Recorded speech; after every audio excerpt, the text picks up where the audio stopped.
പ്രകാരം പ്രീതിപ്പെടുത്തിക്കൊള്ളാൻ നിശ്ചയിച്ച് മുന്നോട്ട് പോവാ. അതുപോലെ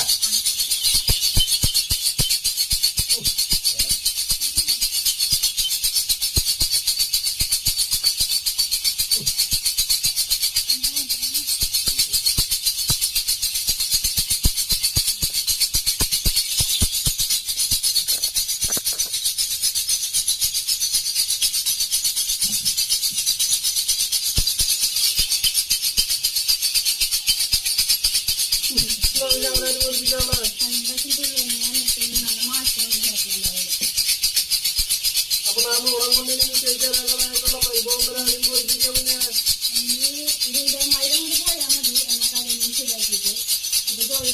നാം പറഞ്ഞ പ്രകാരമുള്ള കാര്യങ്ങൾ പറഞ്ഞാവണ്ണം വേണ്ട കാര്യങ്ങൾ നാം വചനം ചൊല്ലിയ പ്രകാരം വേണ്ട കാര്യങ്ങൾ പ്രവർത്തിച്ചു പോരാനുള്ള നിശ്ചയില്ലെങ്കിൽ വേണ്ട കാര്യങ്ങളൊക്കെ നാം തുടർന്നും രക്ഷാസങ്കല്പം കൊണ്ടുണ്ടായിക്കോളാം. അനുഭവം കൊണ്ട് തന്നെ ഗുണങ്ങളും കാര്യങ്ങളൊക്കെ വന്നു പോയിട്ടുള്ളതുകൊണ്ടാണല്ലോ വചനം നാമിനോട് ചൊല്ലിയത്. അപ്പൊ നാം കൂടെ കൊണ്ട് കാത്തു സംരക്ഷിക്കുന്നുള്ള വിശ്വാസം തോന്നുന്നുണ്ടല്ലോ. അപ്പൊ അതും പ്രകാരം വേണ്ട കാര്യങ്ങൾ